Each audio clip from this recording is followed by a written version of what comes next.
Alléluia, amen. Encore une fois, bienvenue à ICC La Défense, amen. Hein, je vois qu'on a progressé dans le retard, amen. Dis à ton voisin félicitations. Mais tu dis à notre voisin qui est derrière, ceux de derrière, dis à ton voisin, tu peux faire mieux quand même. Dites aux gens de derrière, vous pouvez faire mieux. Alléluia, amen. Amen. Alors, nous sommes dans une série d'enseignements afin de t'emmener à accomplir le but de Dieu pour ta vie. Amen. Amen. La semaine dernière, je t'ai expliqué que Satan, sa première arme, c'est le mensonge. Alléluia. C'est quoi la première arme du diable? Et la deuxième arme? Oh! L'intimidation. Ok? L'intimidation, c'est quoi? Hier, je parlais par exemple avec une sœur et elle me disait que en fait, elle avait des oppressions et tout, et qu'un jour, elle a pris autorité. Et puis, quand elle a pris autorité, en fait, dans ses rêves, on a voulu la tuer. Donc, en fait, il y a un ami qui lui a dit, ouais, mais je crois que c'est parce que tu n'as pas encore le niveau. Dis avec moi, intimidation. Bien-aimé, quand tu prends autorité, quand tu envoies le feu, quand tu pries et que tu vas te coucher le soir et que tu as des attaques, c'est très bon signe. Non, faut pas te dire, oui, mais comment ça se fait que je prie et puis c'est là maintenant que j'ai des attaques. Non, ça veut dire que tu as dérangé le camp ennemi. Ah, mais en fait, l'arme numéro 2 du diable, c'est l'intimidation. Il va vouloir te dire, te faire, genre tu veux te battre et puis il fait, et puis toi, là, tu sursautes, et puis tu dis, non, c'est bon, j'ai rien dit, je reste à ma place. Dis avec moi, je ne me laisserai pas intimider. S'il vient t'attaquer, c'est parce que tu l'as dérangé. Mais tu ne vas pas juste le déranger, tu vas le détruire. Tu vas le dégager de ta vie, de la vie de ta famille, au nom puissant de Jésus. Ah non, ton amen ne me permet pas. Alléluia. Bon, je reviens. Donc, je te disais que la première arme du diable, c'est le mensonge. Donc, le diable va vouloir te mentir. Et il y a plusieurs domaines, il y a plusieurs sujets sur lesquels il cherche à te mentir. Il n'a pas besoin de venir t'étouffer dans ton sommeil. Il a juste besoin de te faire accepter quelque chose de faux.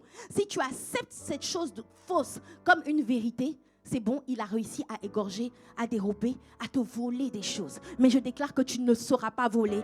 Tu vas expérimenter la vie et la vie en abondance. Dis avec moi un bon amen. Donc, tu dois comprendre qu'il y a un domaine en particulier dans lequel le diable essaie de te mentir. C'est le domaine de ton but. Il va vouloir te mentir au sujet du but de Dieu pour ta vie. De qu'est-ce qui, en réalité, permet de mesurer c'est quoi la réussite? C'est quoi le baromètre de réussite? C'est quoi l'unité de mesure qui me permet de dire j'ai réussi ma vie ou même j'ai réussi mon année? Parce que, en fait, quand on fait le point, le bilan, les gens considèrent qu'ils ont réussi leur année s'ils ont réussi à faire un investissement immobilier, s'ils ont réussi à avoir leur permis, s'ils ont réussi à avoir leur diplôme, s'ils ont réussi à avoir de bonnes notes à l'école, alors mon année est réussie.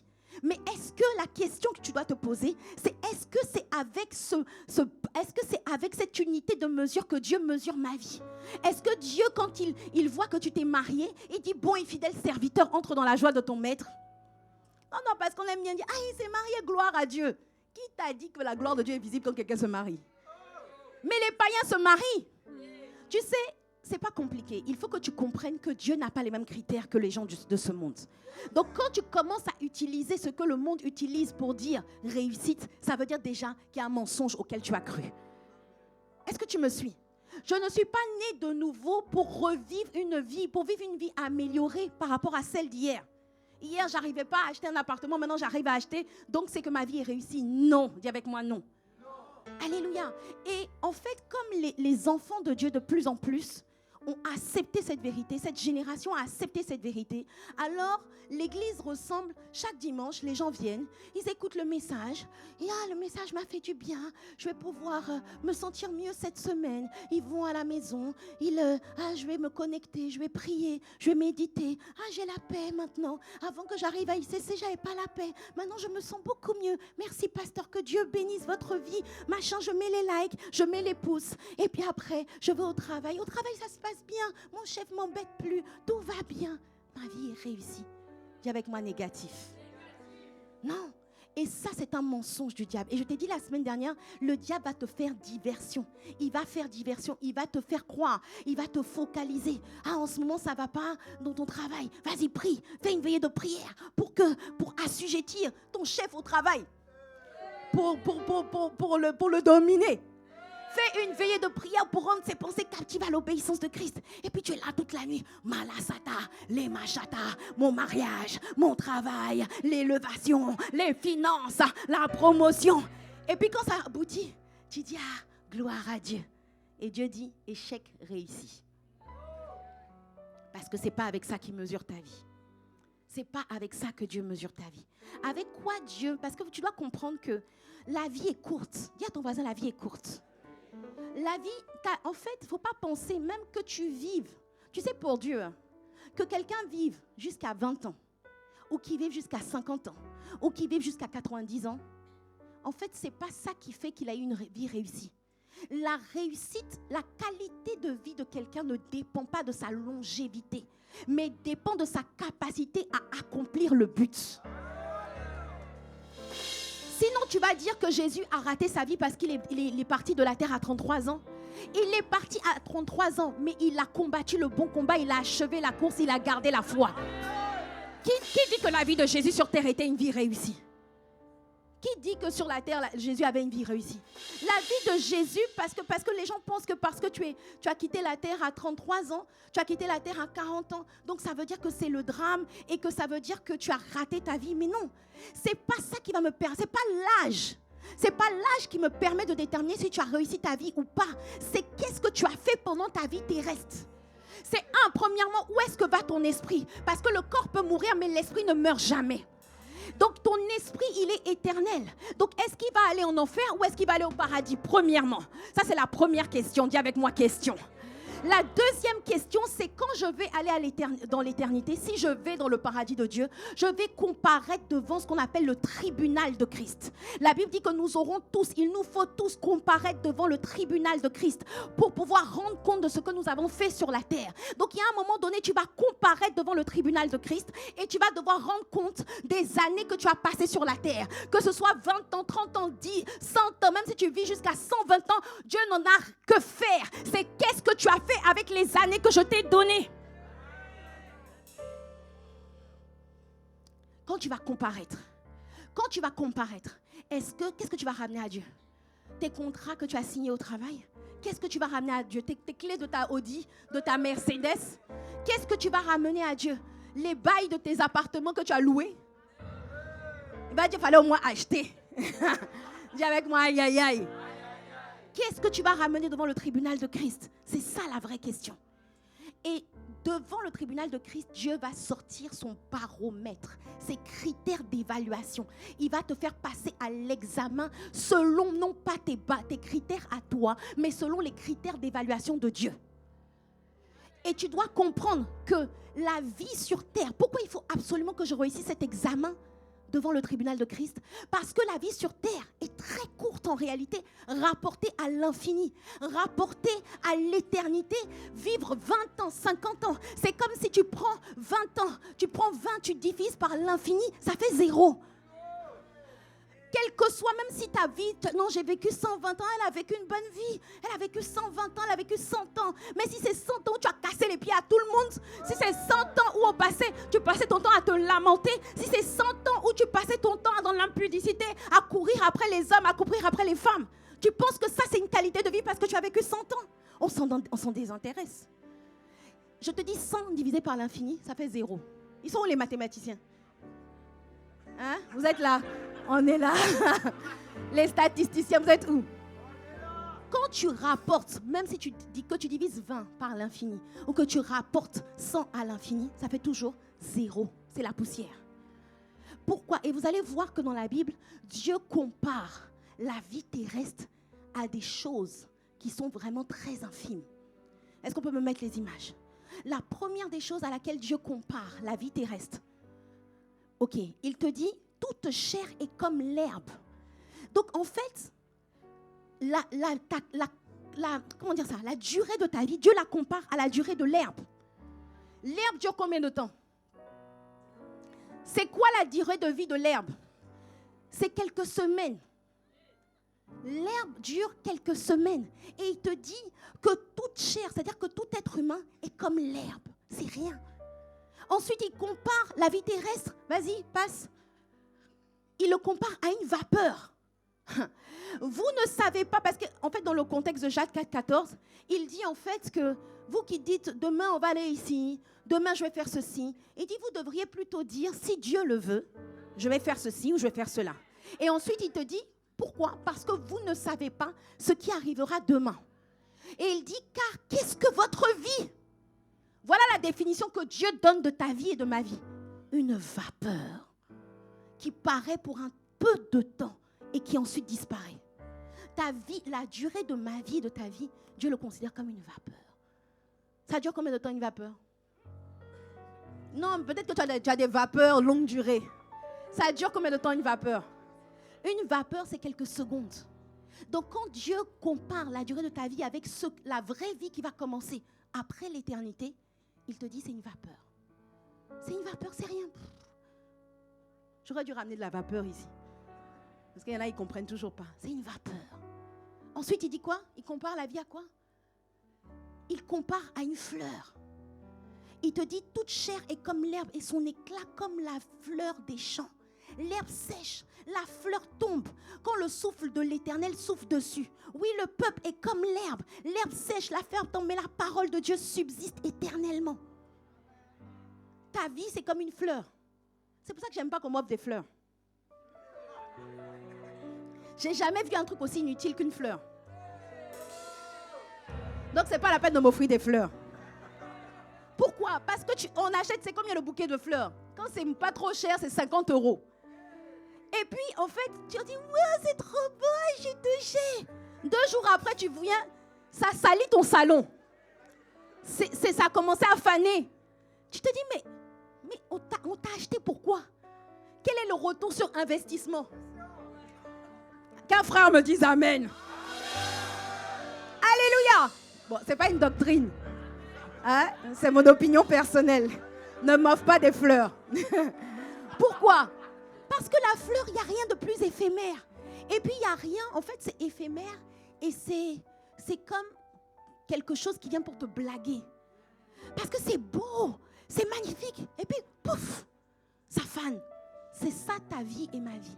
Le créateur du ciel et de la terre, le créateur des fleurs et le créateur de ta vie dit que ta vie est comme la fleur. Rien, rien. C'est beau. Ah, tu t'habilles bien. Ah, tu as de beaux enfants. Il te dit toute chair est comme l'air. Et sa gloire, son éclat, comme la fleur des champs. Ça veut dire que tout ce que tu as accumulé, tes possessions, tes biens immobiliers, tes likes, tes vues, l'acclamation des hommes, il dit tout ça, c'est comme une fleur. Ça va finir par faner. Et ça ne va pas, en fait, comparer à l'éternité. C'est comme si ça dure comme ça. La durée de vie d'une fleur. La durée d'une vie de fleur, d'une fleur, c'est quoi? C'est quelques jours. C'est pour ça qu'il ne faut pas m'offrir des fleurs. Offre-moi quelque chose qui va durer. Ensuite, on continue.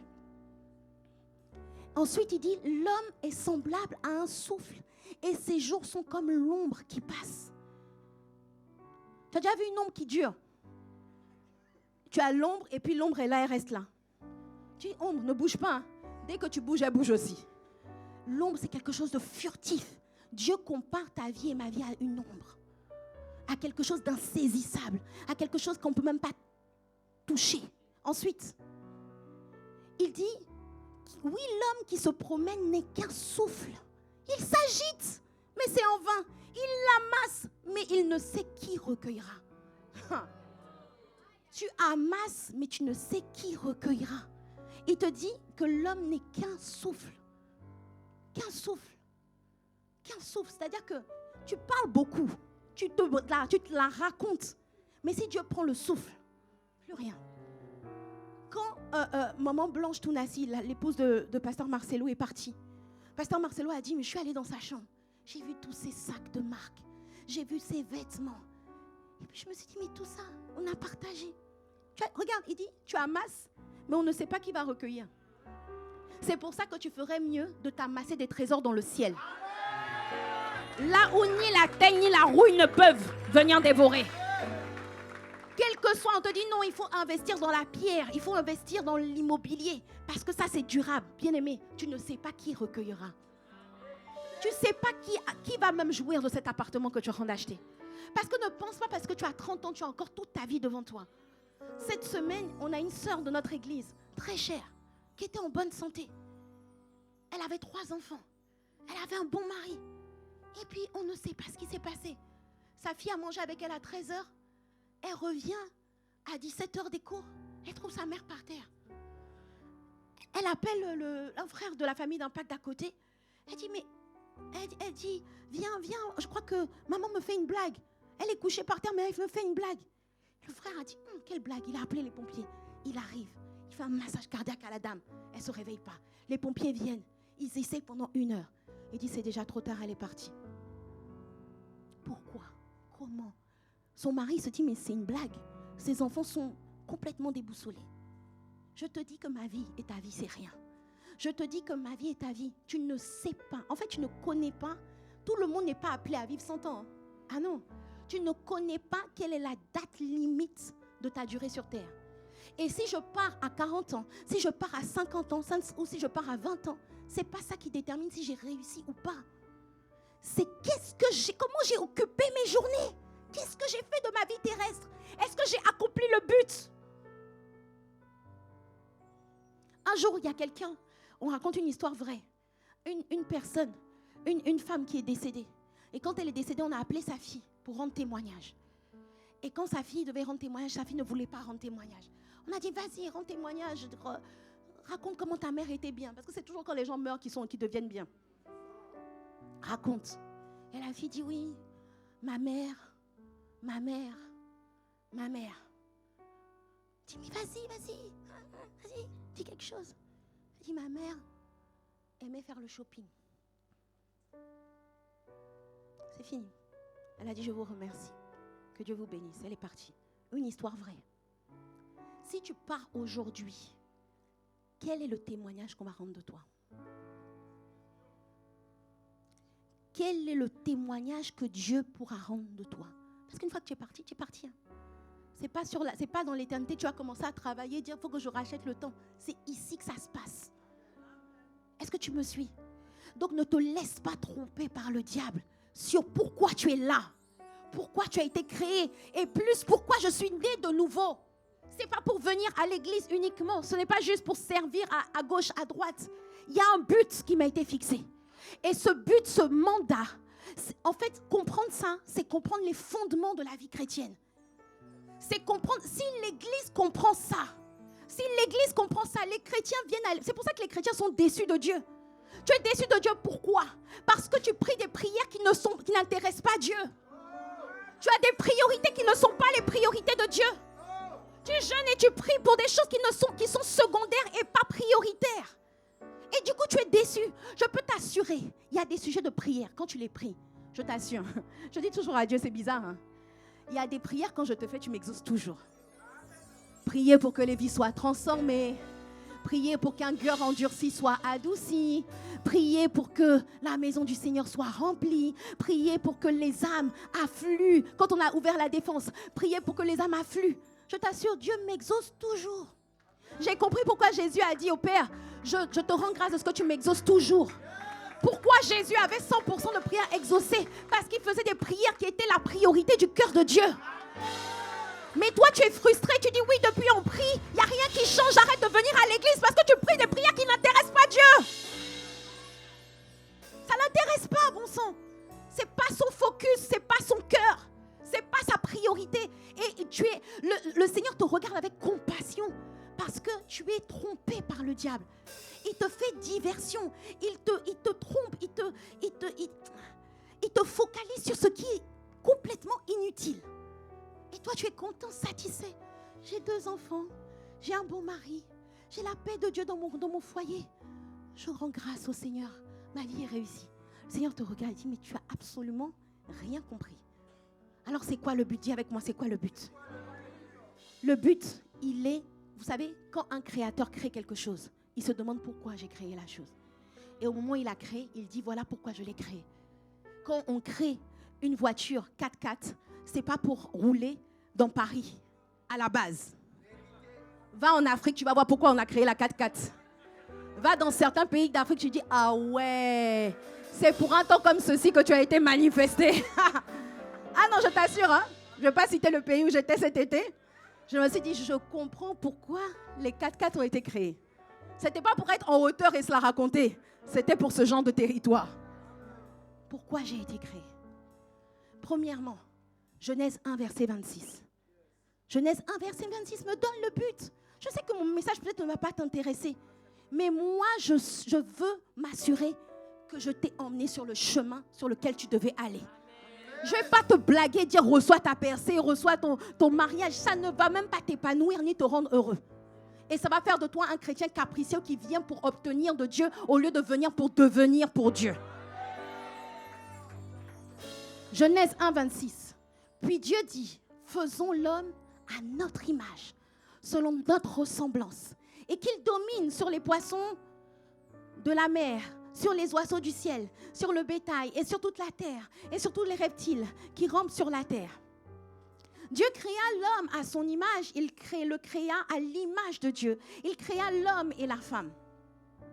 Dieu les bénit et dit, soyez féconds. Dis avec moi, soyez féconds. Dieu est en train de te donner ton mandat. 1, soyez féconds. Dis avec moi, soyez féconds. 2, multipliez. 3, remplissez. Ah, tu ne le dis plus, hein. 4, assujettissez. 5, dominer. Ça, c'est le but de ta vie. Ce sont les 5 critères avec lesquels Dieu va mesurer ta vie. Premièrement, soyez féconds. Être fécond, c'est quoi? C'est le premier critère de réussite de Dieu. Ça commence par là. Être fécond, c'est porter le fruit que Dieu porte.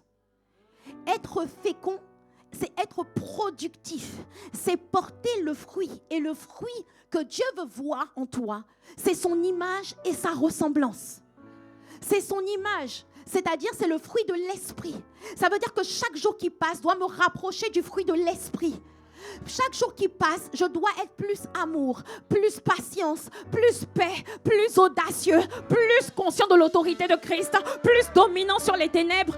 Chaque jour qui passe, je dois refléter davantage Dieu sur la terre.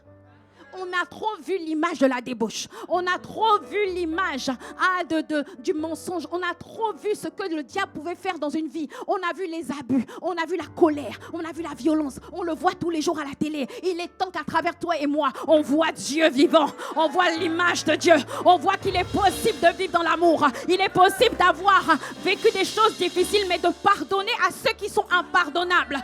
Il est temps qu'on le voit. On a vu des gens se venger. On a vu des gens tuer quelqu'un d'autre juste parce que tu m'as volé mon petit ami. Mais il est temps qu'on voit la race de ceux qui pardonnent l'impardonnable, de ceux qui aiment les personnes les plus détestables. Il est temps qu'on voit la race de ceux qui n'ont peur de rien, de ceux qui sont inintimidables. Ça, c'est ça. Tous les jours. C'est pour ça que tes prières, je t'assure, ça c'est le genre de sujet de prière que Dieu exauce. Si chaque jour tu pries en disant que je veux Christ pleinement formé en moi. Je veux Christ pleinement formé en moi. Je veux Christ pleinement formé en moi. Je veux Christ formé en moi. Je t'assure, un prix comme ça, tu vas voir comment Dieu t'exauce.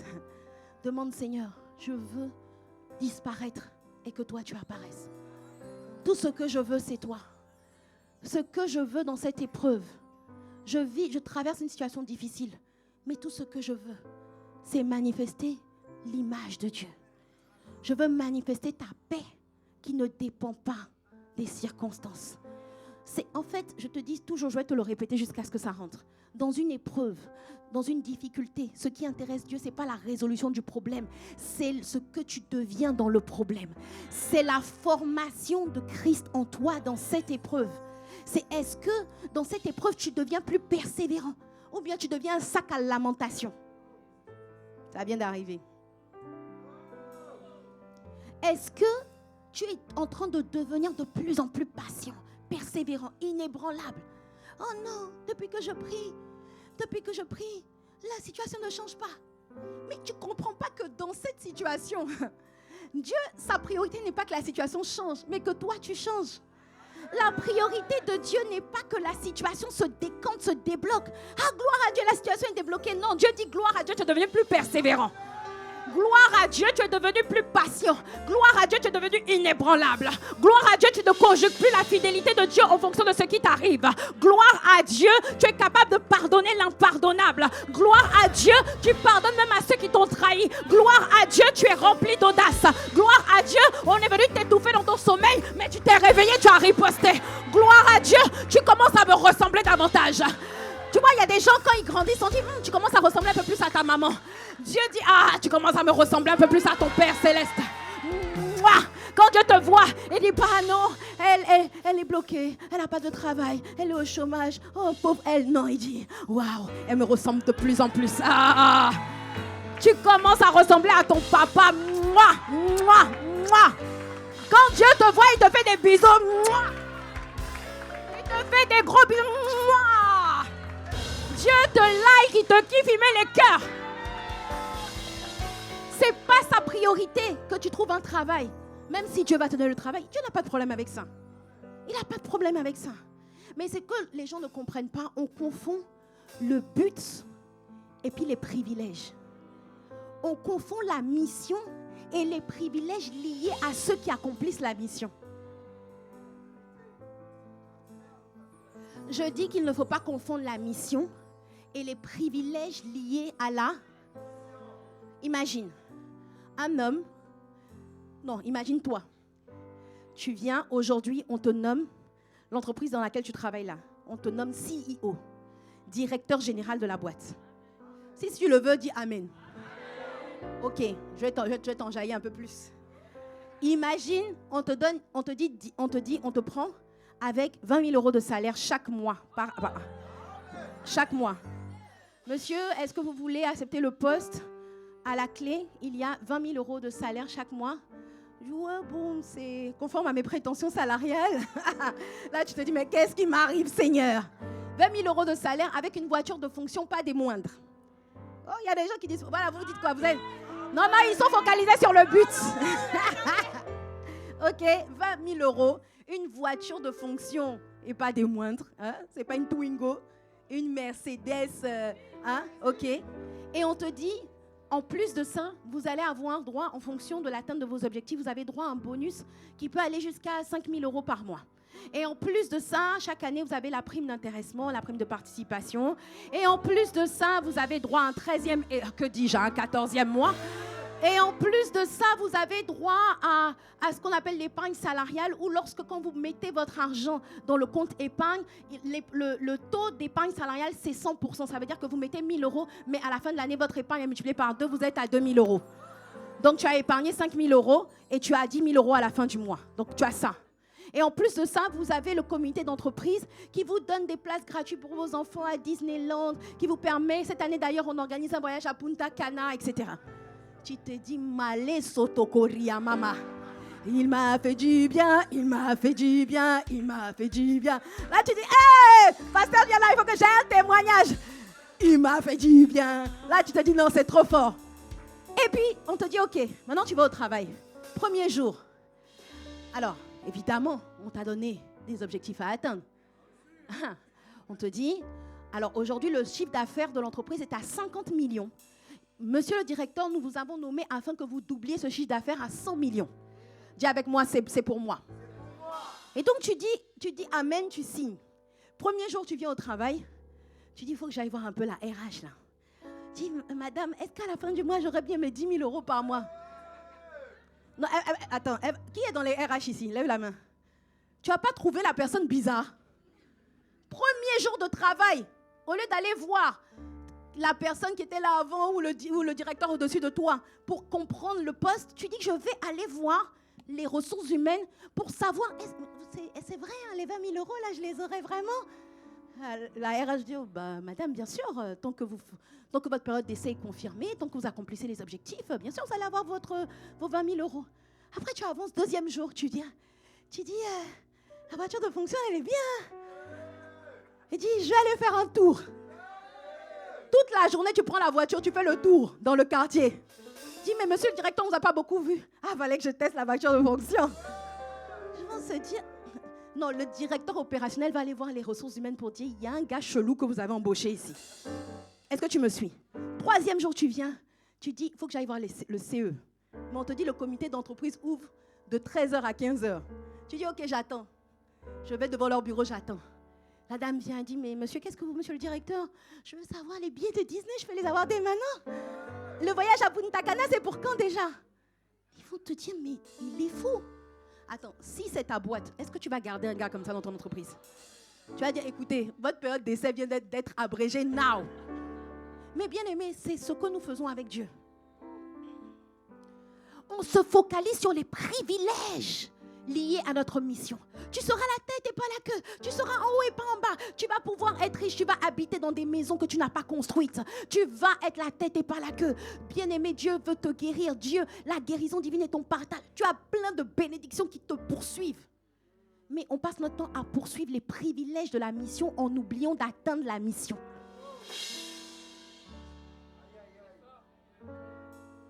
Quel est ce chef au travail qui va garder et qui va vouloir rémunérer quelqu'un qui n'a pas travaillé? Dieu est le rémunérateur, mais tu veux qu'il te rémunère de quoi? Tu n'as pas accompli la feuille de route pour laquelle on t'a embauché. Mais tu veux les privilèges liés à cette embauche. Ça n'a aucun sens. Dis avec moi, ça n'a aucun sens. Et donc je te disais, la première des choses, c'est l'image. Deuxième des choses, c'est, il a dit, soyez féconds. Deuxième des choses, multiplier. Dis avec moi, je dois me multiplier. Se multiplier, ça veut dire remplir la terre de la race de Christ. Si tu as lu le livre de l'apôtre Ivan sur le mariage, il t'explique qu'au commencement, Dieu a créé le mariage. Il a créé l'homme et la femme. Il a dit justement, soyez féconds, multipliez. Ça veut dire que, étant donné qu'on vous a créé à l'image, multipliez cette image. Okay? C'est pour ça qu'on vous a mis ensemble. C'est pour que vous puissiez ensemble reproduire. Le mariage est une plateforme de reproduction de l'image de Dieu. Le mariage n'est pas pour se faire des bisous et des câlins à longueur de journée, pour dire que oui, maintenant tu n'es plus seul, pour te mettre sur les réseaux sociaux, pour mettre des cœurs au-dessus de toi, pour dire j'ai trouvé l'amour de ma vie, la passion de mon cœur. Dis avec moi, le mariage, oui, tu vas aimer ton conjoint va t'aimer. Oui, il y a des privilèges au mariage. Mais le but du mariage, il y a 3 buts. Mais l'un des buts du mariage, c'est de reproduire la race de Christ. Reproduire l'image de Dieu. Donc si j'ai fait des enfants, même si j'ai 5 enfants, si ces enfants n'ont pas l'image de Dieu, je n'ai pas encore atteint le but de mon mariage. Il y a l'un des buts de mon mariage qui n'est pas encore atteint. C'est pas qu'ils fassent des études qui permettent de voir si mes enfants ont réussi. C'est pas qu'ils parlent bien anglais. C'est pas qu'ils fassent une bonne école. C'est est-ce qu'il y a l'image en eux? Est-ce que ce sont des enfants qui manquent de confiance en eux ou bien ils sont remplis de la confiance en soi? Est-ce que ce sont des enfants qui ont la crainte de Dieu ou bien ce sont des enfants qui sont impudiques? Tant que je n'ai pas atteint ça, je dois me battre parce que je n'ai pas encore atteint le but pour lequel Dieu nous a mis ensemble. Dis avec moi un bon amen. Je dois me reproduire. Dis avec moi, je dois me reproduire. Multipliez-vous, ça veut dire devenir nombreux. Multiplie, c'est-à-dire engendre des Christ, engendre d'autres personnes qui ne connaissaient pas Dieu, qui maintenant connaissent Dieu. Et même en Christ, il y a des personnes qui ont accepté Jésus, mais qui n'ont pas des aspects de l'image de Dieu que toi tu as déjà. Des aspects de l'image de Dieu. Par exemple, toi tu viens à l'église tous les dimanches, pour toi c'est un non négociable. Ce matin, je parlais avec quelqu'un dans la famille. Et puis je lui dis, mais tu es parti à l'église? Oui, je suis partie à l'église. Je dis, mais tu as réveillé un tel dans la maison et tout machin. Ah non, moi je voulais être à l'heure. Je dis, oui, mais le but n'est pas que tu sois à l'heure seul. Tant que tu es seul, le célibat spirituel, tu ne dois pas prendre plaisir au célibat spirituel. Tu viens à l'église seul, on appelle ça le célibat spirituel. Tu regardes autour de toi, il y a des amis, mais il n'y a personne qui est devenu ce qu'il est devenu grâce à toi. C'est le célibat spirituel. Et il y a des gens qui sont prêts à faire des veillées de prière pour que l'esprit de célibat lâche leur vie, mais ça ne les dérange pas qu'ils soient dans le célibat spirituel. Commence à faire des veillées pour dire Seigneur, il faut que je me reproduise. Commence à ne pas dormir la nuit pour dire Seigneur, il faut que mes appareils reproducteurs commencent à fonctionner. On t'a vu ici quand tu n'avais pas d'enfant, tu faisais des veillées de prière. Seigneur, tout esprit de célérité, lâche prise. Tu dois commencer à prier, à faire des veillées pour dire il est temps que mon appareil reproducteur fonctionne. C'est ça qui doit te rendre triste. Quand il n'y a personne qui sort de ta vie, quand il n'y a personne qui est béni à travers toi, quand il n'y a personne qui est devenu ce qu'il est devenu grâce à toi, c'est ça qui doit te dire mince, je suis en train de passer à côté de quelque chose. Je suis en train de passer à côté du but de ma vie. Je suis allée au travail, j'ai médité, j'ai prié, j'aime bien manger, j'ai investi dans la bourse. Mais qui a été transformé à travers moi? Si je n'ai pas fait ça dans une journée, j'ai raté le but de ma journée. J'ai raté le but. J'ai raté le but. J'ai raté le but. J'ai raté le but. Ah non, j'ai accompli toutes les tâches de ma to-do list. Ah non, aujourd'hui c'était une bonne journée. Non, non. S'il n'y a personne qui est passé de la mort à la vie grâce à moi, s'il n'y a personne qui n'était pas bien, que j'ai encouragé, que j'ai fortifié, alors j'ai raté le but. Même quand tu es venu à l'église ce matin, tu es venu seul, tu as raté le but. Et c'est parce que l'église a perdu cette conscience. Vous savez, l'église primitive, la Bible dit que le Seigneur ajoutait chaque jour à l'église ceux qui étaient sauvés. Des fois, on vient le dimanche, il n'y a personne qui lève la main. Mais on a raté le but. Je ne suis pas venue t'exciter. Je suis venue te réveiller. Et tu vas être réveillé au nom de Jésus. Il y a beaucoup plus. La Bible dit que de toi sortiront des nations. De toi sortiront des nations. Arrête de te sous-estimer. Que dirais-tu s'il y avait une mangue qui produit 10 mangues? Est-ce que tu connais le potentiel d'une mangue? Une mangue, dans la mangue, il y a le noyau. Dans le noyau, il y a une graine. Quand cette graine est plantée en terre, elle devient ce qu'on appelle un arbre. Dis avec moi un arbre. Cet arbre, s'il produit 10 mangues, tu as un arbre dans ta cour. Bon, il n'y a pas trop ça ici. Allez aux Antilles ou même en Floride, dans les pays tropicaux. Il y a un arbre. Et puis toute sa vie, c'est 10 mangues. Tu vas dire que c'est un arbre inutile. Il occupe l'espace de la cour inutilement. Mais moi, dans ma belle famille, il y a quelqu'un qui a un manguier dans sa maison. Chaque année, quand je reviens, je peux prendre des mangues. Et moi, je viens une fois par an, mais je peux prendre des mangues. Donc, imaginez. Et j'ai regardé sur ChatGPT. Un manguier qui n'a pas produit grand-chose. Le seul manguier, s'il n'a pas produit grand-chose, c'est 80 000 mangues dans toute sa durée de vie. 80 000. Ça, c'est le manguier. Maintenant, dans chaque mangue, il y a une graine qui, lorsqu'elle est plantée en terre, peut encore produire un manguier. Et de ce manguier peut encore sortir 80 000 mangues. Non, mais je ne sais pas si tu imagines le niveau de reproduction. Donc Dieu, quand il voit une graine de mangue, il ne voit pas 10 mangues, il ne voit pas 20 disciples, il ne voit pas 10 disciples, il voit une forêt. Je dis que quand Dieu te voit, il voit une forêt. Attends, tu penses que Dieu a donné un potentiel de reproduction plus important à la mangue qu'à l'être humain? Non, tu as un potentiel de toi. On t'a dit que si tu as échoué, c'est 1000 personnes. Si tu as échoué, c'est 1000 personnes. Mais de toi peuvent sortir 100 000, 200 000, 300 000. Et chaque jour qui passe, et je t'ai dit, c'est là qu'on dit que ta lumière brille. Chaque jour qui passe, je dois me battre. Il faut que j'éclaire un maximum de personnes. Il faut que j'annonce à un maximum de personnes. Je ne vais pas me contenter de dire, j'ai parlé à une personne. Oui, mais est-ce que je peux parler à une deuxième personne? Est-ce que je peux parler à une troisième personne? Parce que si je pars aujourd'hui, c'est ça qui va faire si j'ai réussi ma vie ou pas. Est-ce que je peux challenger une autre personne? Est-ce que je peux faire un projet? Quand je fais un projet, je ne vais pas faire un projet pour 10 personnes. Je vais me dire comment ce projet peut atteindre un maximum de personnes. Comment je peux faire pour que ça touche à l'infini? C'est ça qui doit être ma préoccupation. Parce que je t'ai dit que Dieu ne va pas mesurer ta vie en fonction du nombre de richesses. Il va mesurer ta vie en fonction du nombre de personnes qui ont été éclairées par ta vie. Bien-aimé, je ne suis pas venue t'infantiliser. On ne veut pas des enfants ici, on veut des responsables. Il n'y a pas que le pasteur qui est la lumière. Tu es une lumière. Cesse d'être là. Oh, pasteur, je bénis Dieu pour ta vie. La meilleure manière de bénir Dieu pour ma vie, c'est de reproduire ce que tu as vu chez moi. C'est la meilleure manière de toi aussi, dans ta sphère d'influence. Et c'est ça la suite. Premièrement, soyez féconds. Deuxièmement, remplissez, multipliez. C'était pour voir si tu suivais. Troisièmement, c'est quoi? Remplissez. Ça veut dire aller dans tous les territoires, remplissez. Remplissez la terre de Christ. Remplissez les zones géographiques, mais remplissez les sphères d'influence de la race de Christ. Bien aimé, il y a des domaines professionnels où il y a beaucoup de personnes d'une certaine race. Je ne parle pas de race physique. Il y a des domaines où il y a beaucoup de Adam. Il y a des domaines où il y a énormément de personnes, par exemple, qui croient en telle chose, qui sont dans l'occultisme. Ça dépend des domaines professionnels. Si toi-même tu es dans un domaine, tu vas voir. Mais il est temps que dans le domaine hospitalier dans lequel tu es, tu dis, ok, il y a 20 infirmières. Sur les 20, allez hop, je prends au moins 18. Je dis ça, attends, je te laisse 2. Je prends au moins 18, elles vont avoir la race de Christ. C'est ça quand tu vas au travail, Dieu t'a envoyé en mission. Toi, tout ce qui t'intéresse, oui, je vais porter plainte parce qu'ici, on ne me respecte pas. Ta mission, focalise-toi sur la mission. Focalise-toi sur la mission. Tu vas au travail, oui, ici, on ne me respecte pas.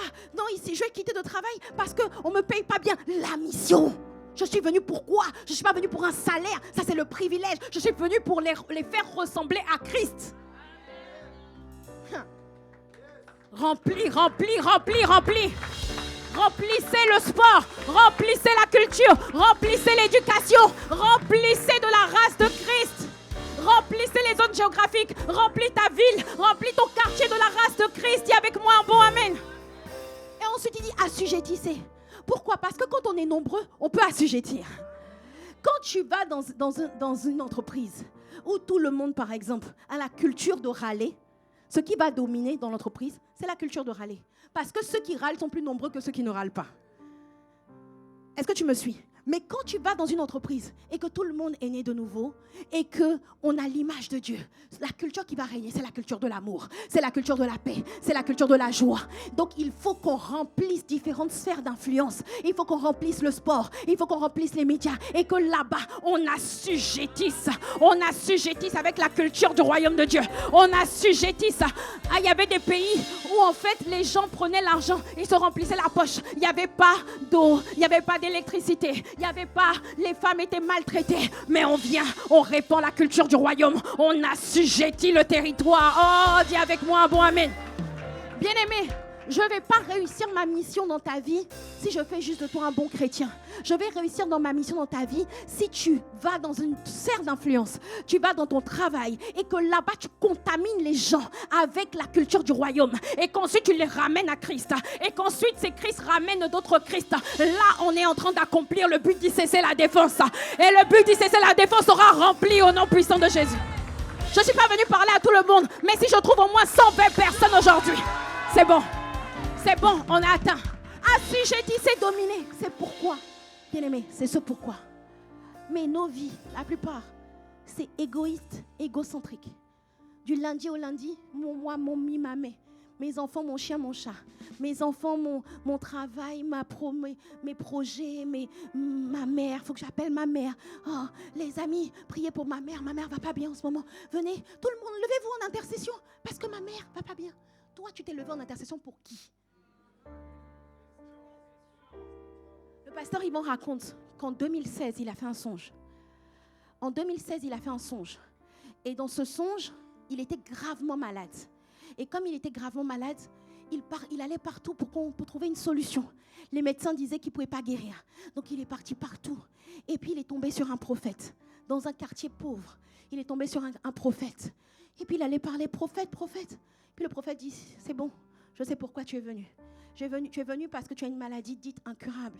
Et tu es venu parce que tu cherches quelqu'un pour prier pour toi. Il dit, oui, c'est ça. Il a dit, mais toi, quand les gens étaient malades, est-ce que tu as prié pour les gens? Parce qu'à cette époque, l'apôtre Ivan n'osait pas prier pour les gens. Il se disait, ah, mais si je prie et que ça ne marche pas, si j'impose les mains, la personne n'est pas guérie. Donc, il ne priait pas pour les gens. Parce que lui-même, son corps n'était jamais souffrant, il était en bonne santé. Donc, du coup, ce n'était pas son focus, en fait. Et le prophète lui a dit, Mais tu veux qu'on prie pour toi. Tu ne peux pas récolter ce que tu n'as pas semé. Et il dit qu'il a entendu une voix dans le songe. La voix a dit, ça ne se passe pas comme ça. Toi, quand il fallait prier pour les gens, est-ce que tu sais le nombre de personnes qui sont mortes parce que tu n'as pas osé prier pour elles? Est-ce que tu sais le nombre de personnes dont la vie a été abrégée parce que tu n'as pas prié pour elles? Est-ce que tu sais le nombre de personnes qui sont dans la souffrance autour de toi parce que tu dis j'ose pas, je suis timide, je n'y arrive pas, non pas maintenant, demain tu dis demain tu dis encore demain. Et il dit qu'il y a une voix qui s'est fait retentir dans le songe qui a dit ça ne se passe pas comme ça. Ça ne se passe pas comme ça. Tu ne peux pas recevoir ce que tu n'as pas semé. Tu ne peux pas. Et beaucoup d'entre nous, on est dans l'indifférence. Même quand on te dit, dis bonjour à ton voisin, on t'a demandé de soulever une montagne. Mais après, tu vas dire, oui, je quitte l'église parce que j'étais éprouvée. Je n'ai pas senti l'amour. Il n'y a pas l'amour dans l'église. Il n'y a pas dans l'amour dans l'église. On baigne l'amour dans l'église. Montre-nous comment on aime dans l'église. Vas-y, montre-nous. Montre-nous. Bien-aimé, il faut que ça change. Il faut que tu reviennes au but. Dis à ton voisin, revenons au but. Revenons au but. Et je te fixais des défis simples parce que je veux que quand tu sors de là, tu mettes en pratique la parole. Première des choses, tous les jours, tu peux noter. Ça, c'est le moment où tu dois noter.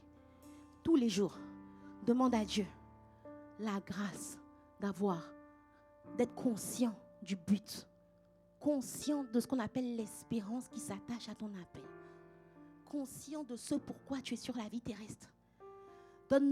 Qui te rende ce qu'on appelle la conscience de l'éternité. Conscience que je suis dans une parenthèse. Je suis comme dans un extrait de ma vie. Conscient de ce que l'extrait de ma vie va déterminer toute la longévité de ma vie derrière. Et la qualité de ma vie dans l'éternité. Chaque jour, demande ça à Dieu. En fait, la raison pour laquelle on prêche, et ça ne change pas chez certaines personnes, c'est qu'il n'y a pas cette conscience. Il n'y a pas cette conscience que je suis dans une parenthèse. Je suis dans un voyage. Je suis dans un pèlerinage. Mais dis, Seigneur, rends-nous conscients. Dis à Dieu, rends-moi conscient. Dis à Dieu, rends-moi conscient de l'espérance qui s'attache à mon appel. Alléluia. Ça, c'est la première des choses. La deuxième des choses que tu dois faire tous les jours, ne passe pas une seule journée sans avoir été une source de bénédiction pour quelqu'un.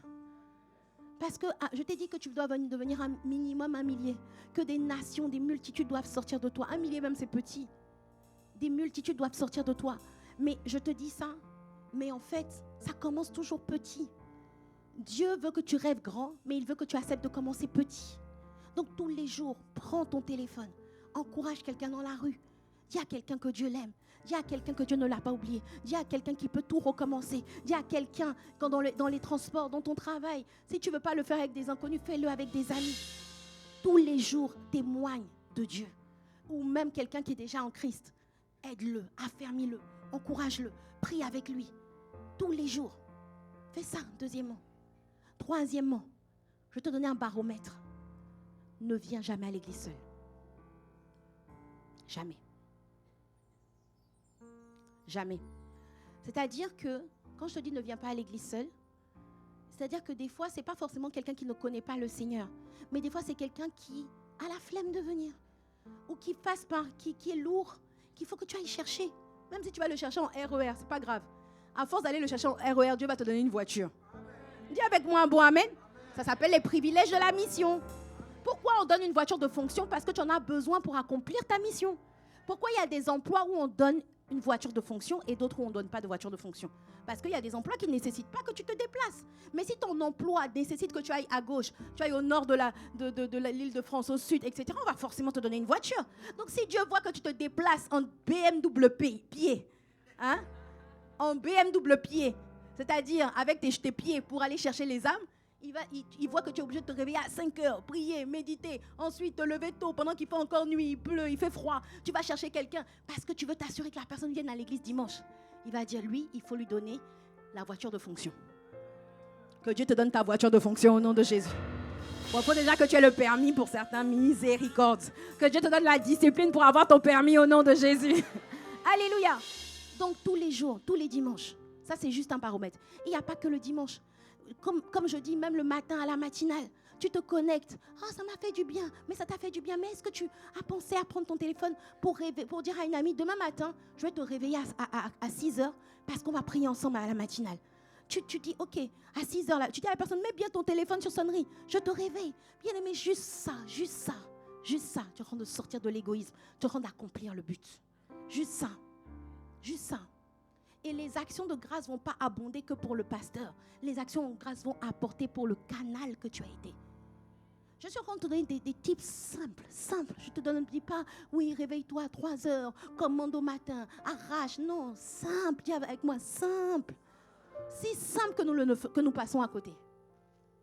Quand tu viens à la matinale, quand tu vas à... Qu'est-ce qu'il y a d'autre? Depuis la semaine dernière, on a commencé le Teach and Pray. Dis gloire à Dieu si ça a été une bénédiction pour toi. Tu vois, il y en a qui disent amen et puis il y en a qui disent qu'est-ce qui s'est passé cette semaine? Mais oui, regarde, si tu ne sais pas ce qui s'est passé, c'est la faute de ton voisin. Il aurait dû t'envoyer le lien. Si tu as un voisin que tu connais qui dit amen, dis-lui pourquoi tu ne vas pas envoyer le lien? Tu comprends? Alléluia.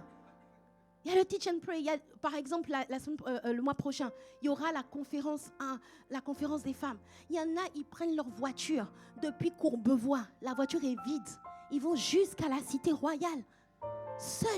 Ils écoutent la parole seuls. Ils reviennent, ils reprennent la voiture jusqu'à Courbevoie. Dis avec moi, miséricorde. Ça s'appelle, il faut te dire, je suis célibataire spirituel. Tu ne dois jamais être seul. Et là, le remède de Dieu à la solitude, ce n'est pas le mariage, c'est la compagnie. Le remède de Dieu à la solitude, ce n'est pas le mariage, c'est la reproduction. Bon, désolé, mon message n'est pas excitant.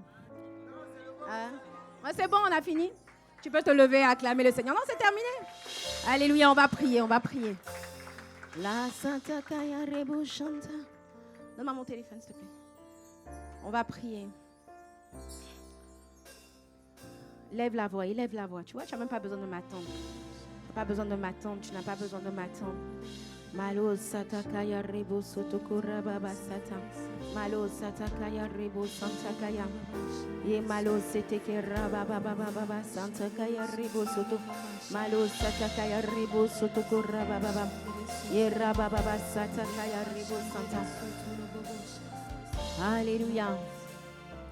Plus de toi, Seigneur, plus de toi. Plus de ta ressemblance,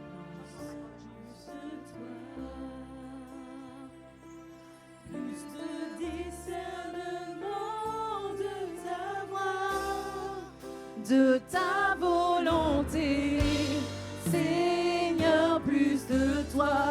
Demande plus de toi, Seigneur, plus de toi. Élève la voix, dis Seigneur, je veux plus de toi, plus de ta ressemblance, plus de ton image, plus de ton amour. Il faut que cette colère me quitte, il faut que cette amertume me quitte, il faut que cette tristesse me quitte. C'est ça le but, c'est ça mon objectif, c'est ça que je poursuis, c'est ça qui va indiquer si j'ai réussi ou pas. Je demande, oui, plus de toi, Seigneur, plus de toi. Je demande, plus de ta ressemblance, plus de... Je ne t'entends pas crier à Dieu pour plus de discernement de ta voix, oh oui, de ta volonté. Seigneur, plus de toi. Je demande, plus de toi, Seigneur, plus de toi. Je demande, plus de ta ressemblance, plus de toi. Je demande, plus de discernement de ta voix, de ta volonté. Seigneur, plus de toi. Tu vas élever la voix quelques instants si tu le souhaites. Et tu vas dire, Seigneur, rends-moi. La Bible dit en Éphésiens, je crois 1 au verset 16, il dit qu'il illumine les yeux de vos cœurs et qu'il vous rende conscient de l'espérance qui s'attache à son appel. Tu vas dire au Seigneur, illumine les yeux de mon cœur. Parce que pendant longtemps, j'ai été trompée sur qu'est-ce qui me permet de de mesurer que j'ai réussi? Qu'est-ce qui me permet de mesurer la qualité de ma vie? Est-ce que c'est la bonne santé?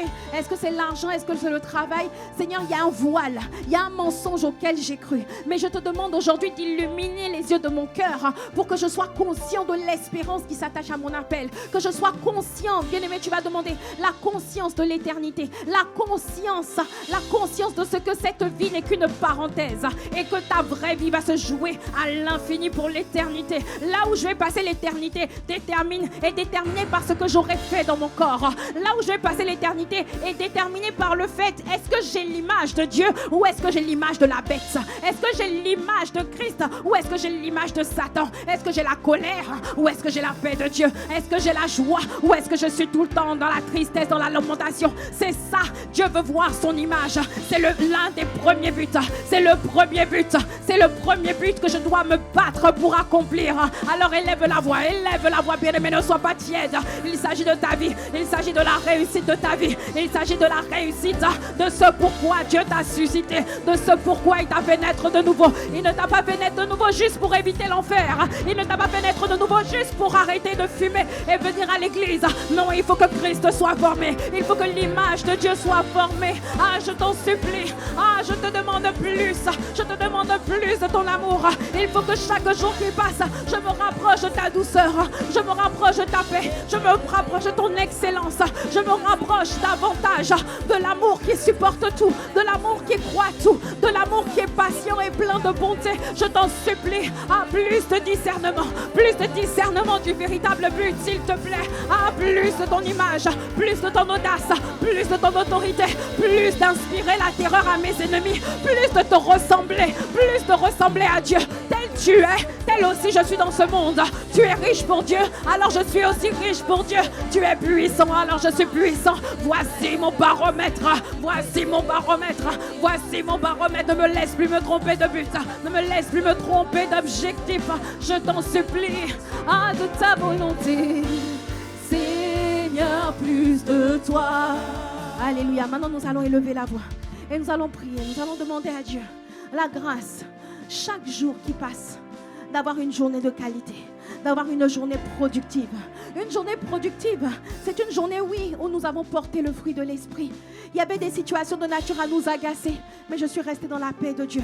Il y avait peut-être des épreuves qui se sont intensifiées, mais la persévérance a été trouvée en moi. La gloire de Dieu a été manifestée à travers moi. Mais je vais aussi demander la grâce chaque jour qui passe. Ne me laisse pas passer une seule journée sans être un canal de visitation de Dieu. Quand Dieu veut visiter une personne, il passe par une personne. Ah, quand Dieu veut visiter un homme, il passe par un autre homme. Alors Seigneur, fais de moi ce canal. Fais de moi la réponse à la prière de quelqu'un. Fais de moi la réponse au soupir de quelqu'un.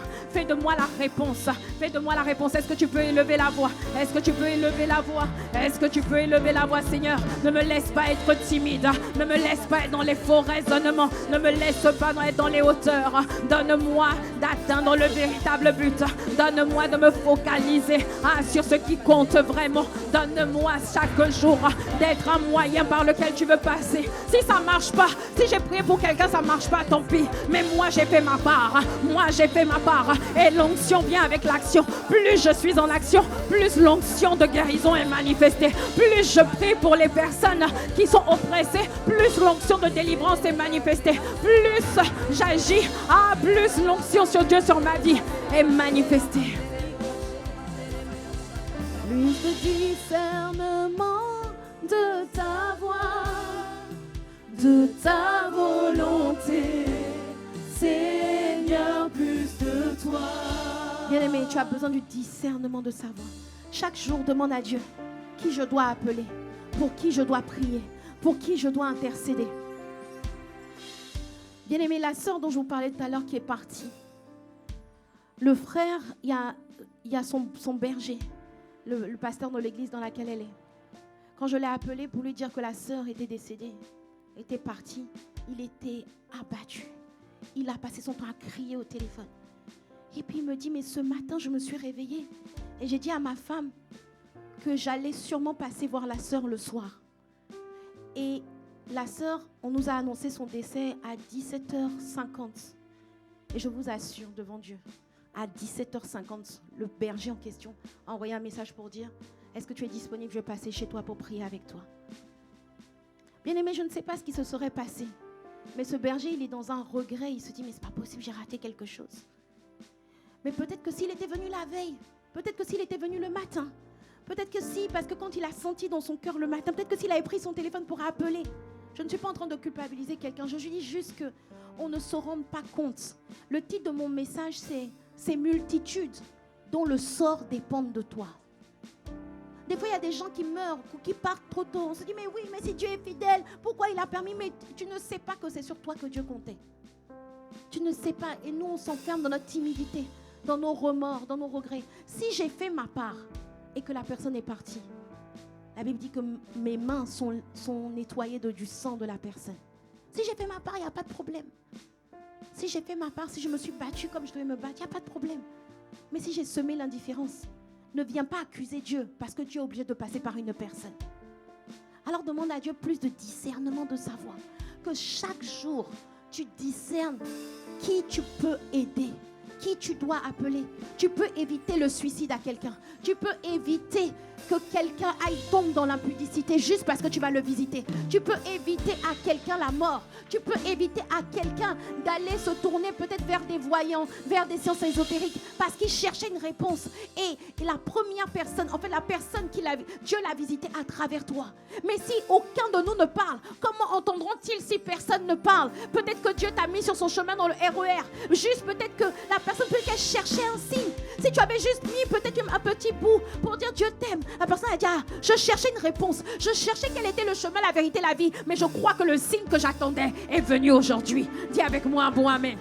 Demande à Dieu le discernement de savoir et demande-le tous les jours. Dis Seigneur, donne-moi de discerner pour qui je dois être une source de bénédiction, à qui je dois parler, qui je dois appeler, pour qui je dois intercéder. C'est pas tous les jours j'intercède pour mes enfants, j'intercède pour mon mari. Je veux t'entendre prier, bien-aimé, élève la voix. C'est sérieux, ce n'est pas l'amusement, ce n'est pas un gag, ce n'est pas un jeu. Lève la voix, demande à Dieu plus de discernement de ta voix. Oui. De ta volonté, Seigneur, plus de toi. Je veux plus de discernement de ta voix. Plus de discernement de ta voix. Oui, de ta volonté, Seigneur, plus de toi. Alléluia. Nous allons prier maintenant. Tu vas dire, Seigneur, accorde-moi la grâce désormais le dimanche de ne pas être enfermé dans un égoïsme et dans un égocentrisme. Chaque dimanche, s'il te plaît. C'est peut-être que c'est un cousin que je dois aller chercher. Peut-être c'est un voisin. Peut-être que c'est un membre de ma famille d'impact. Peut-être qu'il n'est pas venu depuis longtemps. Au lieu de le critiquer, de dire lui, il est vraiment instable. Il vient à l'église un dimanche sur deux. Moi, je viens tous les dimanches. Non, bien-aimé. Chaque jour, ne te contente pas de ton mari, de tes enfants. Dis, Seigneur, accorde-moi cette grâce. Si tu n'y arrives pas au début, c'est pas, Dieu ne te culpabilise pas. Mais il faut que tu en fasses un sujet de prière. Ça, ce sont les sujets de prière que Dieu a agréés. Je t'assure que si tu pries comme ça chaque jour, tu vas être exaucé au nom de Jésus. Alors élève la voix, demande cette grâce, demande cette grâce, demande cette grâce, demande cette grâce. Demande cette grâce, la grâce de te reproduire en Christ. La grâce chaque dimanche d'aller chercher quelqu'un, de ramener quelqu'un, d'emmener quelqu'un à naître de nouveau, d'emmener quelqu'un à être gagné par Dieu, d'emmener quelqu'un à ressembler à Dieu. Chaque dimanche, Seigneur, fais de moi un moyen par lequel les âmes reviennent à Dieu. Un ami, un parent. Peut-être qu'ils ne vont pas accepter, mais moi je fais ma part. Peut-être qu'ils ne vont pas dire oui, mais moi je fais ma part. Malo Satan. De ta volonté, Seigneur, plus de toi. Alléluia. Bien-aimés, le 19 octobre 2025, c'est-à-dire dans à peu près 20 jours, nous avons une croisade d'évangélisation. Ce sont les 1 an d'ICC La Défense. Nous avons appelé cet événement Destiné à briller. Dis avec moi, Destiné à briller. Destiné à briller. On s'est dit que c'était un thème qui pouvait parler aux croyants comme aux incroyants. Et ce sont les 1 an d'ICC La Défense, mais nous avons dit que pour ces 1 an, nous voulons remercier Dieu de nous avoir permis d'exister. Mais la meilleure manière de dire à Dieu merci, c'est de lui obéir en ramenant un maximum d'âmes à Christ. Dis avec moi un bon amen. Amen.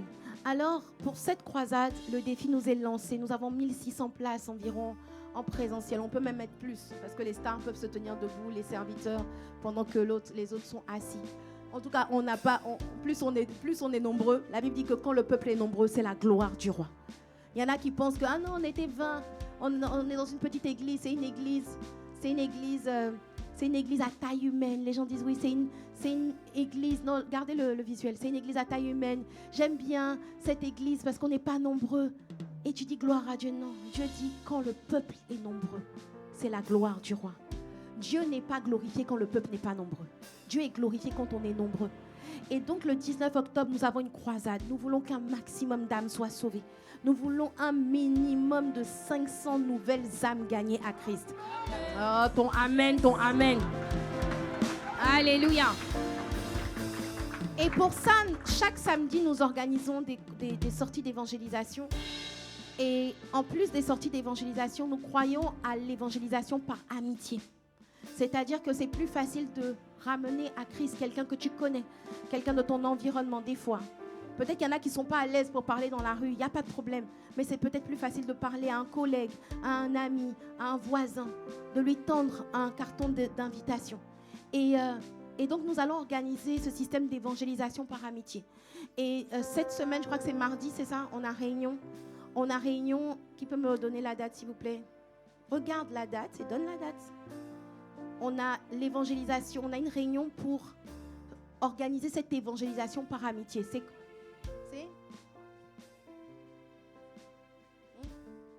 Non, mais c'est quand 14 heures. Ok, regardez dans le groupe la réunion du disciple-là pour l'évangélisation par amitié cette semaine. Quand mardi à 21h. Ok, ce mardi à 21h sur Zoom, ne t'inquiète pas, on ne va pas te demander de venir en présentiel. On a une réunion. Et pendant cette réunion, on va vous expliquer comment ça va s'organiser. C'est-à-dire que chaque personne pourra donner le nom d'une amie, d'un frère qu'il veut inviter à la croisade. Et nous allons nous organiser par petits groupes avec des temps de prière. Nous allons prendre le nom de ces personnes. Nous allons prier pour ces personnes. Nous allons demander à Dieu d'incliner leur cœur en la faveur de Dieu. Nous allons demander à Dieu de toucher leur cœur, de les ramener, de faire tomber les excuses, les raisonnements, tout ce qui empêche quelqu'un de croire en Dieu. Parce que le diable est habile en mensonge. Il est habile pour mentir. Et nous allons faire notre travail d'abord dans la prière. Dis avec moi un bon amen. Oh, ton amen là, vraiment. Ok, c'est pas obligatoire, mais si tu veux participer à ce programme, si tu en as marre de voir les gens de ta famille, les gens de ton entourage être vaincus par le diable, être oppressés par le diable et que tu veux changer la donne, si tu veux être un acteur et plus un spectateur, rejoins cette dynamique. Ok, donc on va communiquer le lien Zoom dans le groupe des membres de la défense. D'ailleurs, si tu n'es pas membre, si tu n'es pas encore membre, mettez le QR code s'il vous plaît pour rejoindre la communauté si vous l'avez. Si vous l'avez, mettez le QR code.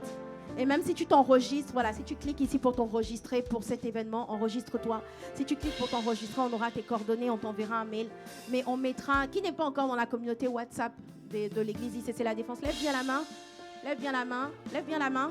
Ok, il faut absolument, ne pars pas. À la fin, tu vois les gens de l'accueil, etc. Voilà, c'est bien. Rejoignez la chaîne WhatsApp. On peut s'asseoir quelques instants. On peut s'asseoir quelques instants. Rejoins la chaîne WhatsApp. Rejoins la chaîne WhatsApp. Et tu auras toutes les informations. On aura cette réunion donc mardi soir. Et tu vas faire partie d'un petit groupe dans lequel on va recenser les amis pour lesquels tu veux prier. Tu vas donner le nom, tu vas donner la situation. Et tu vas faire partie d'un petit groupe avec lesquels on va s'entraider, on va prier ensemble. On aura des temps de prière jusqu'au 19 octobre. Et je t'assure, tu vas voir de nombreuses personnes autour de toi venir à Christ. Je te dis que tu vas voir que si tu n'avais pas beaucoup de sujets de prière exaucés, tu vas commencer à voir le Dieu qui exauce. Tu vas commencer à voir le Dieu qui exauce les prières. Dis avec moi un bon amen. Et c'est ça la plus belle des récompenses. Ce n'est pas ce qui arrive dans ma vie, c'est ce que je fais arriver dans la vie des autres. Alléluia. Amen. Amen. Alors nous allons juste prier. Seigneur, accorde-nous la grâce de pouvoir ramener de nombreuses âmes à toi ce 19 octobre 2025.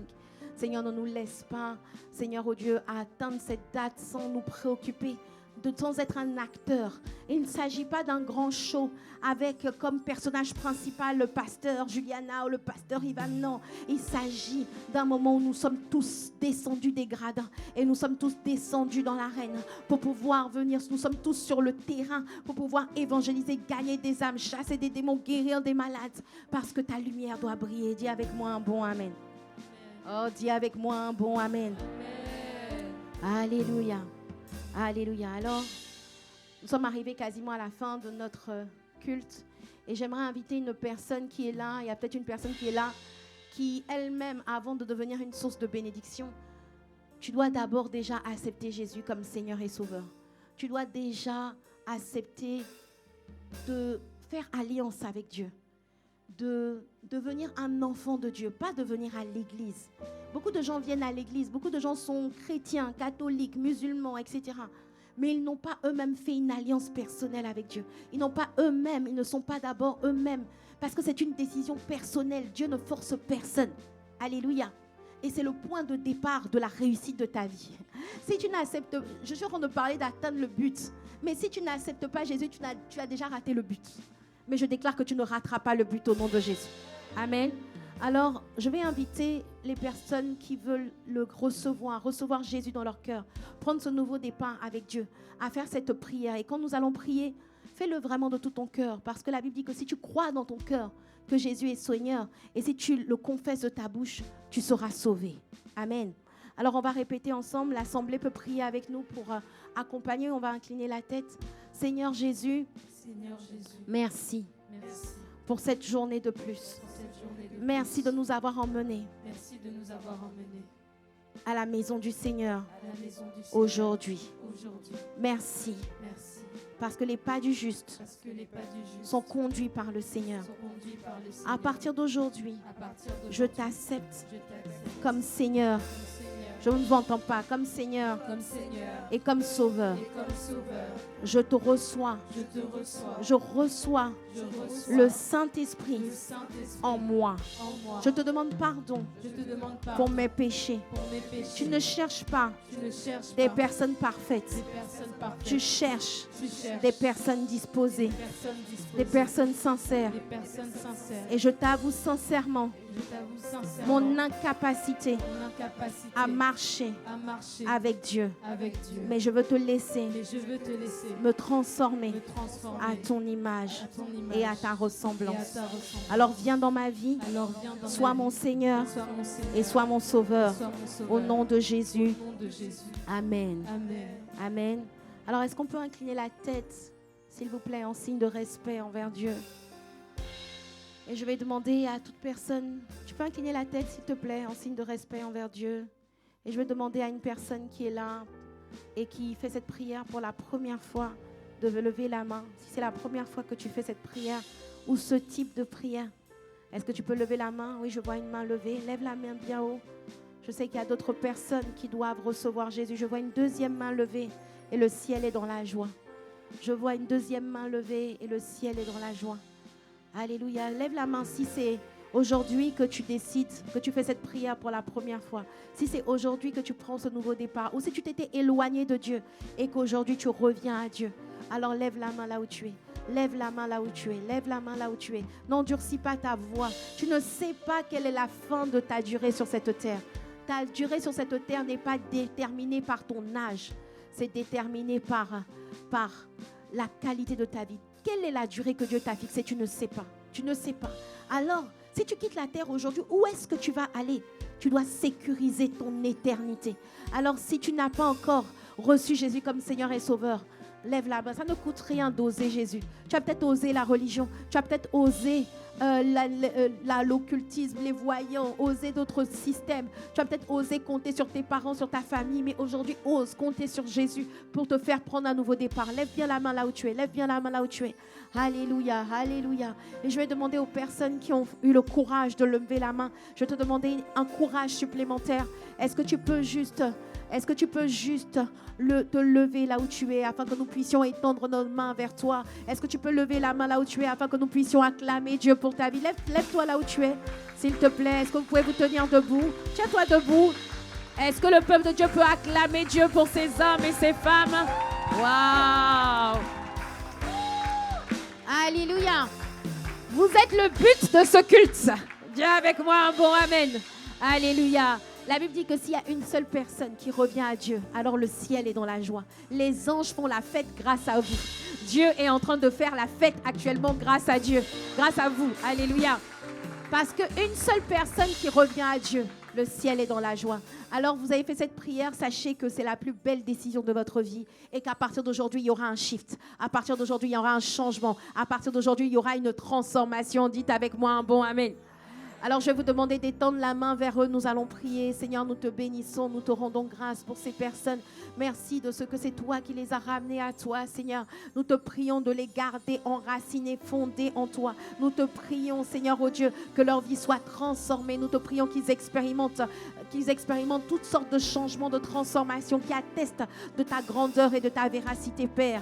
Dans le nom puissant de Jésus, dites avec moi un bon. Dites avec moi un bon. Amen, amen, amen. Est-ce qu'on peut acclamer Dieu? Vous pouvez suivre nos conseillers. Vous qui avez fait cette prière, suivez nos conseillers juste pour 5 minutes de votre temps pendant que le peuple de Dieu fait retentir des clameurs. Alléluia, amen. Amen, amen, amen. Amen. Alors juste, je me rends compte qu'on n'a pas prié pour des personnes qui seraient souffrantes dans leur corps. Est-ce qu'il y a des personnes ici qui ont des douleurs, qui se sentent pas bien, qui se sentent mal dans leur corps? Tu peux lever la main afin que nous puissions prier pour toi. Ou s'il y a une maladie, s'il y a une infirmité, s'il y a une douleur. Amen. Nous avons beaucoup intercédé pour que Dieu guérisse les malades. Alors, lève la main si ton corps est souffrant. Lève la main si ton corps est souffrant ou si tu te sens oppressé, si tu te sens pas bien dans ton cœur, dans ton âme. Dieu ne veut pas que tu sortes de ce lieu comme tu es entré. Que ce soit une douleur dans le cœur ou une douleur dans l'âme ou une douleur dans le corps. Lève la main afin qu'on puisse prier pour toi. OK? Est-ce qu'on peut se tourner vers les personnes qui ont levé la main? Vous pouvez vous tenir debout, nous allons prier pour vous. Nous allons prier pour vous. Dites-nous là où est-ce que vous avez mal, qu'est-ce que vous avez. Rapidement, allons vers les personnes dont le corps est souffrant. Dites-nous qu'est-ce qui ne va pas. Et on va prier. Jésus guérit encore aujourd'hui. Jésus libère encore aujourd'hui. Et même si on a prié une première fois, on n'a pas vu de résultat, nous allons persévérer, nous allons faire notre part. Nous n'allons pas te laisser malade. Alléluia. Est-ce qu'on peut étendre nos mains et prier pour ces personnes, Père, dans le nom puissant de Jésus? Nous te prions, Seigneur, d'étendre ta main. Tu es le Dieu qui guérit, tu es le Dieu qui libère. Tu t'es déjà chargé de nos souffrances. Tu t'es déjà chargé de nos douleurs, Seigneur. Le châtiment qui donne la paix est tombé sur toi. Alors, Père, dans le nom puissant de Jésus, nous prions pour toi. Nous prions, Seigneur, oh Dieu, que tu étendes ta main sur toutes les personnes qui souffrent actuellement, Seigneur. Seigneur, tu t'as déjà pris cette souffrance. Voilà pourquoi nous te prions que tu étendes ta main. Nous prions que tu étendes ta main, Seigneur, et que tu guérisses.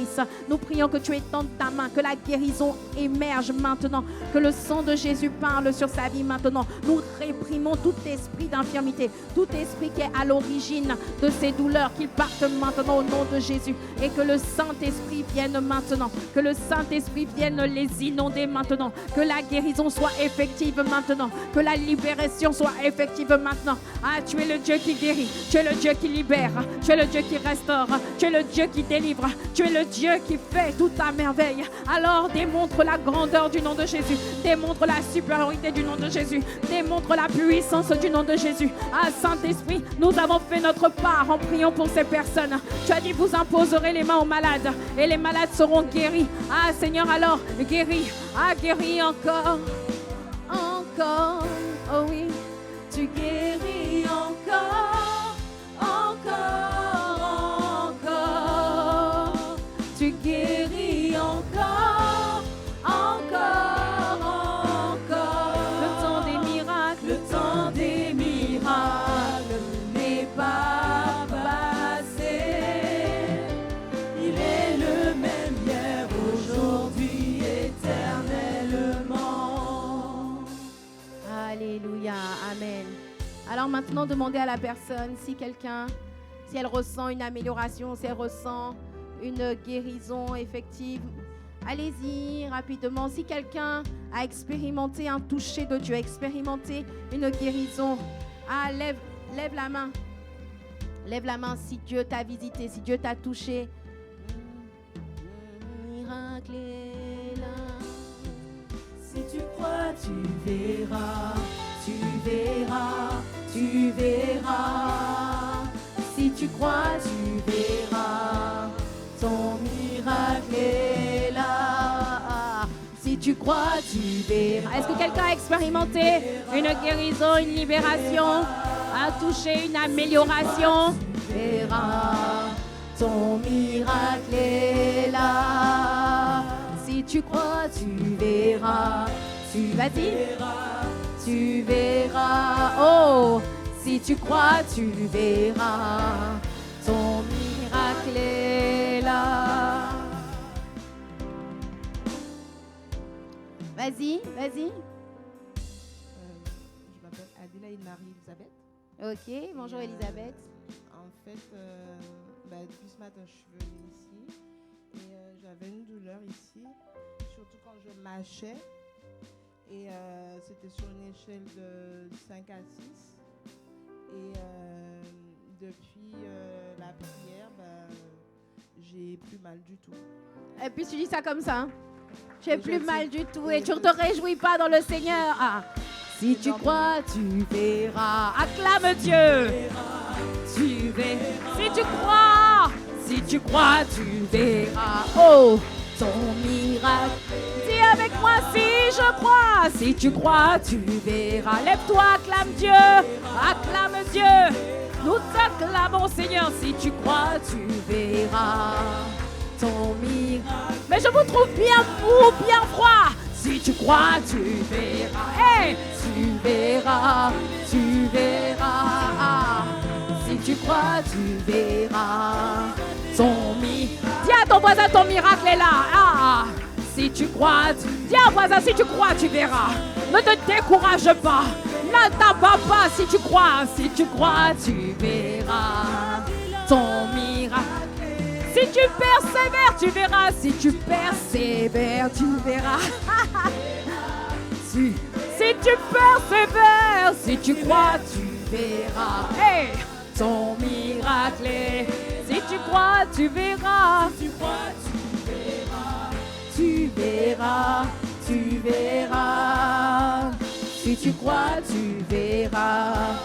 Ton miracle est là. Alléluia. Est-ce qu'on peut acclamer le Dieu de miracle? Alléluia. Bien-aimé, tu sais, ta part, je t'ai déjà dit, c'est de prier. La part de Dieu, c'est de guérir. Dieu, ne te sens pas embarrassé quand tu as prié que tu n'as pas vu la guérison. Tu as fait ta part. Et des fois, la personne peut ne pas être guérie aujourd'hui, mais elle sera guérie demain. Mais parce que dans la Bible, il y avait des guérisons qui étaient instantanées, il y avait des guérisons qui étaient progressives, et puis il y avait des guérisons qui étaient différées. Mais ça ne change pas le fait que Jésus est le même, hier, aujourd'hui et éternellement. Dis avec moi un bon Amen. Dis avec moi un bon Amen.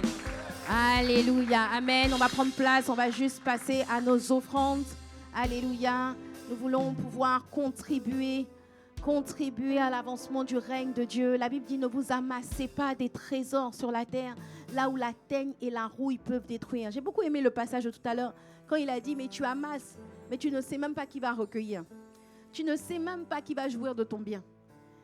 On vous a déjà raconté l'histoire de cette personne qui, je ne sais plus, c'était en Asie, un millionnaire qui est mort. Et puis quand il est mort, sa femme s'est mariée avec le chauffeur. Et le chauffeur a dit, mais en fait, j'ai conduit ce monsieur pendant toute sa vie. Je pensais que je travaillais pour lui, mais c'est lui qui travaillait pour moi. Dis avec moi, aïe, aïe, aïe. Ça te montre encore une fois, oui, il est bien ce verset. Il dit, oui, l'homme qui se promène n'est qu'un souffle. Il s'agite, il va au travail, il fait des investissements. Je suis pour les investissements, hein, rassurez-vous. Hein? Je suis la première à t'encourager à investir. Il s'agite. Il dit, mais c'est en vain. Il amasse et ne sait qui recueillera. C'est pour ça que c'est important d'être productif, de produire la richesse. C'est important. Mais assure-toi que tout ton argent ne va pas dans des choses éphémères. C'est important de travailler, c'est important de pouvoir générer des revenus. C'est important d'être riche pour Dieu et tu seras riche pour Dieu au nom puissant de Jésus. Ton Amen ne me permet pas de continuer de prophétiser. Tu seras riche pour Dieu, tu vas habiter dans des maisons que tu n'as pas construites au nom de Jésus. Tu vas posséder des terrains, tu vas posséder des maisons, tu vas vivre dans l'opulence et la richesse au nom de Jésus. Dis avec moi un bon amen. Tu seras béni non pas pour toi seul, mais pour être une source de bénédiction, pour payer des études des gens, pour financer des orphelinats, pour financer des routes, pour financer... En fait, tu sais, il y a la puissance spirituelle et puis il y a la puissance économique. C'est-à-dire qu'il y a des gens, il y a des problèmes qu'ils ont, ils n'ont pas besoin que tu leur imposes les mains. Ils ont besoin que tu résolves leurs problèmes. Et Dieu veut que tu sois puissant financièrement. Je déclare et je décrète que les membres d'ICC La Défense, vous êtes puissance financière. Dis avec moi, puissance financière. Alléluia. On est là, on discute beaucoup, on dit, ah non, il nous manque 17 000 euros. Tu dis, oh, mais qui peut donner 17 000 euros? C'est juste 1000 personnes qui donnent 17 euros. C'est juste 17 personnes qui donnent... Non, tout ça, c'est trop long. Tu dis, écoutez, fin du débat, donnez-moi le chèque. À l'ordre de qui? Je signe. Que cette grâce soit sur chacun d'entre nous au nom de Jésus. Amen. Et tu dois t'assurer de ne pas te faire... C'est pour ça que, ok, en fait, je peux partir aujourd'hui. Je peux travailler et puis même, vous savez, des fois on fait des investissements et puis on perd tout ce qu'on a investi parce qu'on a fait un mauvais investissement. Mais l'investissement dans le royaume de Dieu est un investissement qui est toujours rentable. En fait, tu es en train de t'amasser des trésors dans les cieux là où ni la teigne ni la rouille ne peuvent détruire.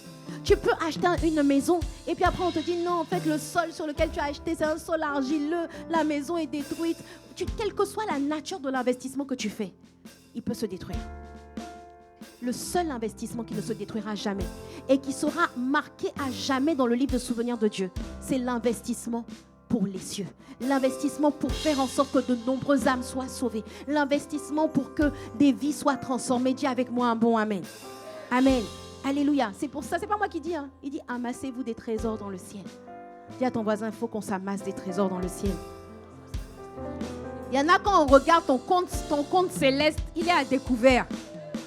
C'est-à-dire que c'est Dieu qui t'a prêté l'argent. Hein? Il faut que ton compte céleste soit renfloué. Amen. Alléluia. Amen. Alors, je vais vous inviter à semer dans la maison du Seigneur. Bien aimé, il n'y a aucune association, il n'y a aucune organisation bénévole qui fonctionne sans les dons de ses donateurs. Même les clubs, même à l'école, on nous demande est-ce que vous pouvez donner pour la coopérative. Il n'y a aucune association. Mais quand c'est l'église, on dit que c'est de la manipulation. Quand c'est l'église, on dit non, ils détournent l'argent des fidèles. N'écoute pas ce que les médias disent, leur manipulation. Eux-mêmes, ils sont dans des clubs bizarres, ésotériques, qui donnent là-bas. Nous, on va faire avancer le royaume de Dieu. On ne va pas se laisser manipuler par des... Oh, faut même pas m'énerver. Faut pas que j'aille là-bas. Alléluia. Les torchons spéciaux. Bref, donc, il faut scanner le QR code, faire un virement, une carte bancaire ou par espèce. Et si tu veux semer pour le 19 octobre en particulier, nous allons prendre une salle de 1600 personnes et plus. C'est une très belle salle par la grâce de Dieu. Tu seras content d'être là-bas. Et les vies qui sont ajoutées seront imputées à ton compte parce que tu auras semé pour cette œuvre. Amen. Donc si tu veux semer en particulier pour ce moment, écris juste dans le motif, écris juste croisade. Ok, écris juste croisade ou 19 octobre, comme tu veux. Et croisade, c'est mieux. Et si tu veux semer pour la défense royale, notre futur bâtiment, où nous allons pouvoir habiter au cœur de la défense, tu peux aussi scanner le QR code, voilà, et faire un don pour ces projets qui sont des projets là où ni la teigne ni la rouille ne peuvent atteindre, au nom de Jésus. Amen. Nous allons nous tenir debout et nous allons faire nos offrandes.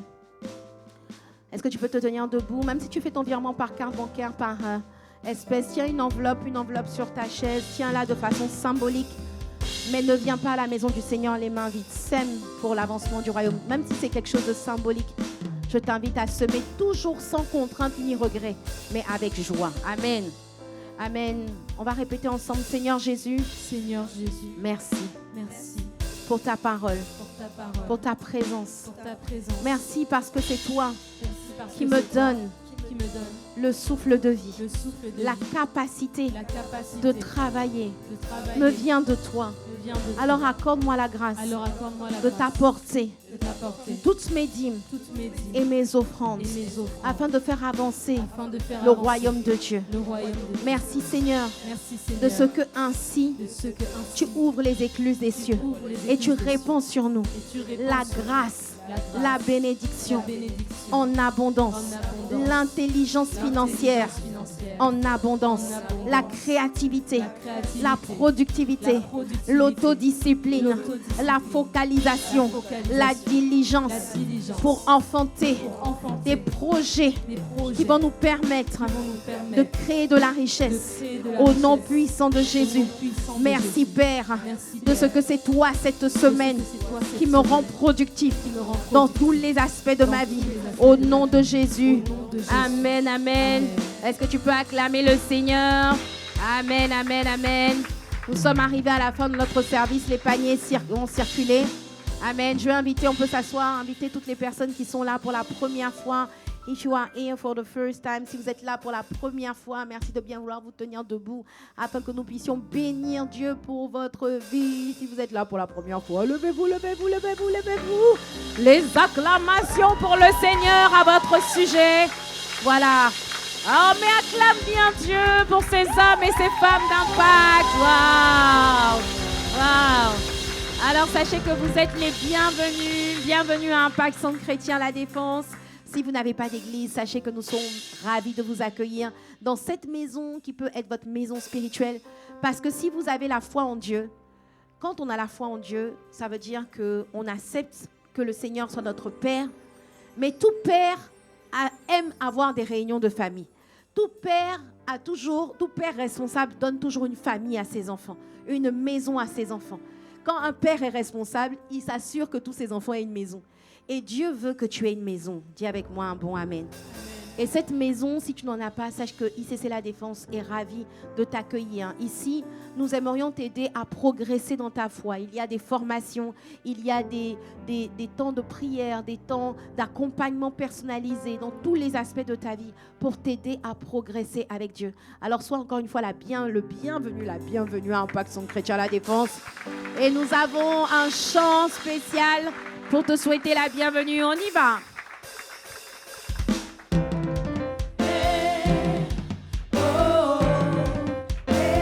Nous disons bienvenue.